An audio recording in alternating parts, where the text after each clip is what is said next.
Hey guys, welcome back to the Northeast Florida surf fishing forecast for January 1st through the 3rd.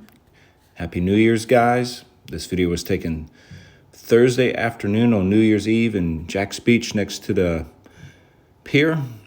We had south winds there about 15 to 20. Water was filthy. Right now the water temperature in Jax Beach is 58 degrees, quite chilly. There were a few whiting caught today, but as you can see, the water's brown. They've actually made it to the end of the pier now that's currently standing. So the next phase will be to start getting the pylons that are falling into the water out and then continue to rebuild. So that'll be nice, guys. It'll be a lot easier to fish from the pier when it's rough like this versus the beach. As you can see, there new set of pylons that they're working on. There will be 4 pylons per section versus just 3.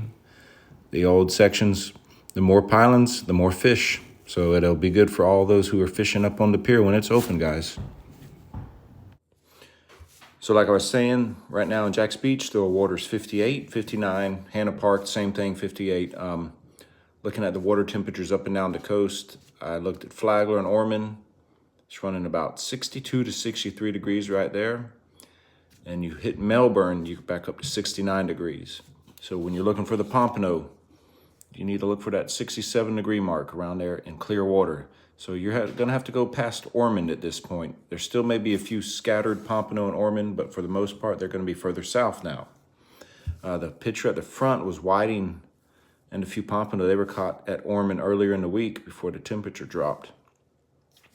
Live sand fleas, fresh shrimp, fish bite, sand flea flavored. Right now, if you're down south fishing for the whiting and pompano, they are really focused in on the sand fleas. Talking to Larry Finch, same thing. He's using the sand fleas up. The fish are nice fish down south.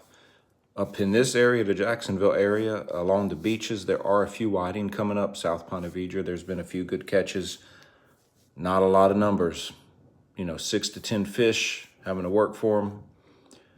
They're just sluggish. And like I said, don't forget the Diet Pepsi.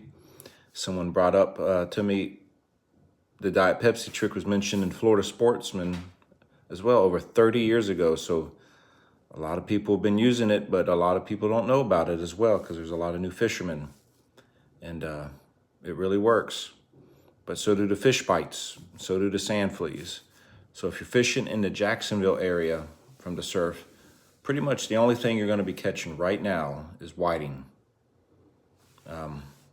If you fish the inlets, you have a better chance of picking up a drum, sheephead, trout, or red, as those fish will still be and hanging out in the inlets. Not in great numbers, but they will still be there. If you want to catch whiting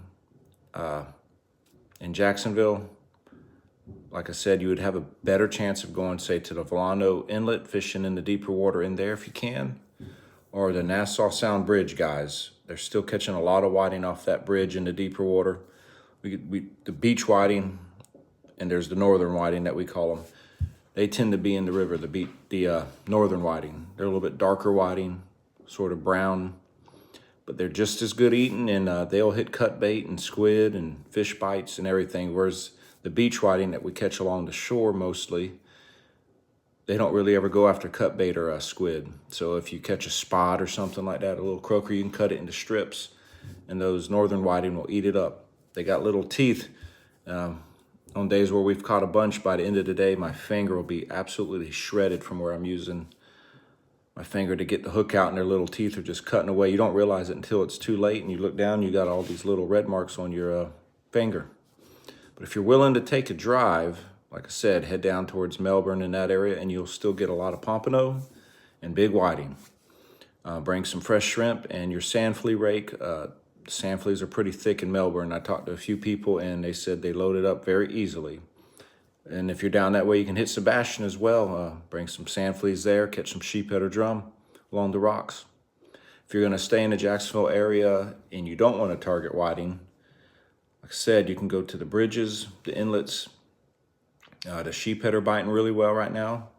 If you can find fiddlers, if not, you need to go out and catch you some or get some mud crabs. Remember, do not collect stone crabs, as you will get a quick ticket. If you don't know the difference, I suggest looking them up so you know when you go which crab you are capturing and keeping. Also, if you see the cannonball jellyfish, as I've had on the video before, cannonball jellies, they carry the spider crabs in them. Earlier in the week, I was catching the spider crabs, and probably about 2 out of 5 jellyfish had crabs in them. So, you know, not a great ratio, but those crabs, usually 1 crab equals 1 fish with the spider crabs. The sheephead usually inhale them. If you want to fish for trout, we caught some nice trout this week using a float rig with live shrimp. They're also catching them on artificials if that's the way you go. But right now I'm just using a float rig, outgoing tide, into creeks and such. Find it where it sort of levels out and then drops into a deeper area, and that float is killing them right now.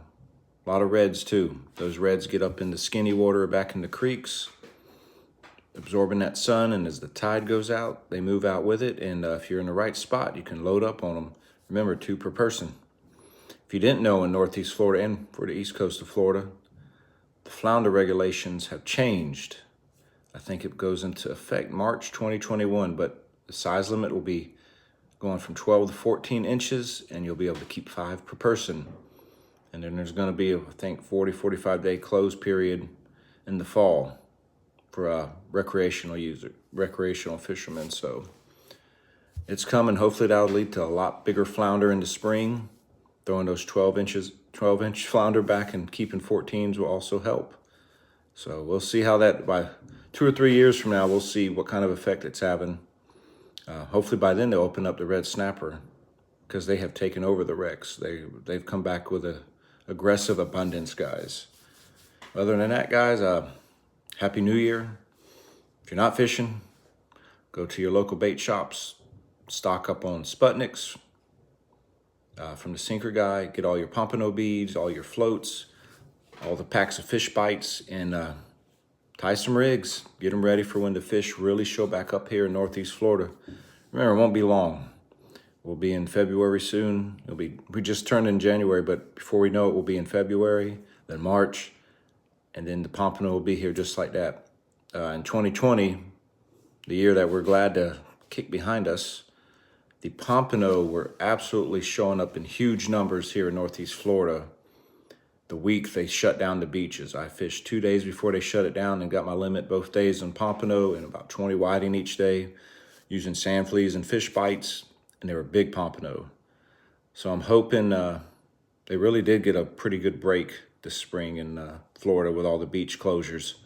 So we might be looking at a really good run in the spring of 2021. I know the fish that they've caught this fall and winter down further south, there have been some absolute studs. I want to say I saw a 7 to 8 pound pompano posted up on one of the sites. I mean, that was a massive fish.